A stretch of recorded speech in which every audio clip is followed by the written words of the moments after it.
DJ Anil DJ Dhanuraj सोने करिए प्यार सुने के गोरहती सुने के गोरहती सिंगिंग बाय रंजित राणा। नैना सतीर चला के हमारे छतुबान सुने के गोरहती नैना सतीर चला के हमारे छतुबान सुने के गोरहती डीजे अनिल संगे करिए प्यार सुने के गोरहती डीजे अनिल संगे करिए प्यार सुने के गोरहती। presented by Rangila recording studio Jhajhra Chowk Kusheshwar Sthan. DJ Dhanuraj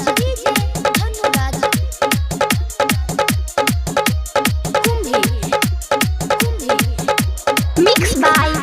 by रामन अलबेला। कुशेश्वर अभिये तोरा मंदिर घूमेबो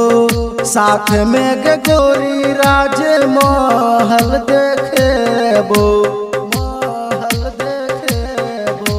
कुशेश्वर अभिये तोरा मंदिर घूमेबो साथ में के गोरी राज महल देखेबो करिए न तू इनकार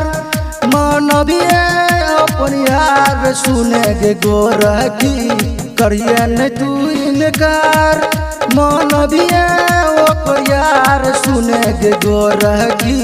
डीजे अनिल संगे करिए प्यार सुने के गोरखी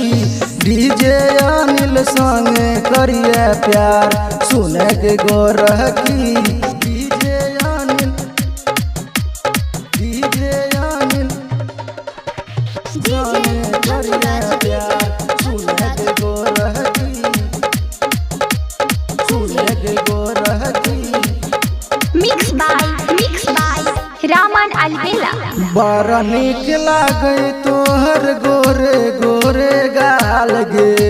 होठ पर लाली तोहर लागे छौ बवाल गे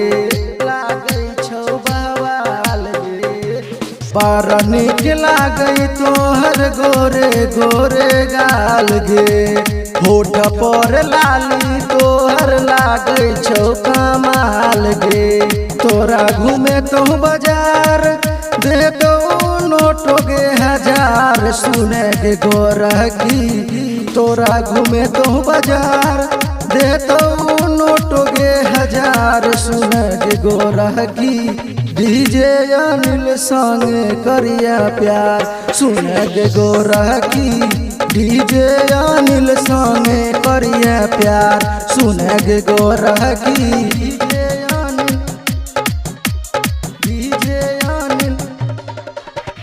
संगे करिए प्यार सुने के गोरखी सुने के गोरखी। भूटानी चौक कुबोटन में चले ओकर दुकान गे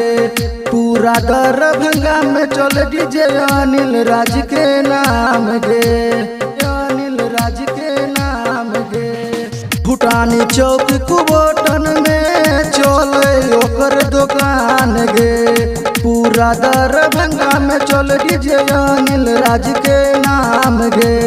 गावे छो रंजित गाना नहीं करिए तू गे माना सुने के गोरखी गावे छो रंजित गाना नहीं करिए तू गे माना सुने के गोरखी डीजे अनिल संगे करिए प्यार सुने के गोरखी